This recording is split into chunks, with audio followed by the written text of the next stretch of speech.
अब मैं दुकान बंद कर रहा हूं जनाब।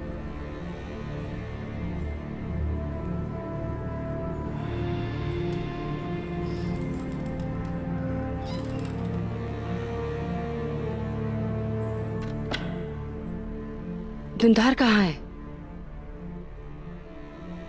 मुझे नहीं मालूम। जब वो कले में आया था तो तुमने उससे क्या बात की थी? गजल खातून के बारे में। उस्मान ने उसे कबीला बदर कर दिया। गजल है कहाँ? मुझे लगता है कि उसे अपने भाई के पास भेज दिया है, और जहां तक मैं दुंदार को जानता हूं उसे ये पता चल गया है, और अब वो अपनी खातून के पीछे जा रहा होगा। और पेट्रुस? पेट्रुस कहाँ है? वो एजनिक से अभी वापस नहीं आया, लेकिन आज शायद आ जाए। तुम ये क्यों पूछ रही हो?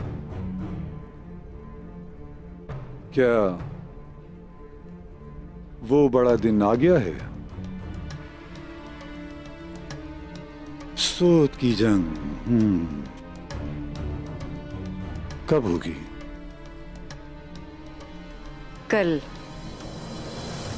अच्छा अच्छा, बहुत अच्छा।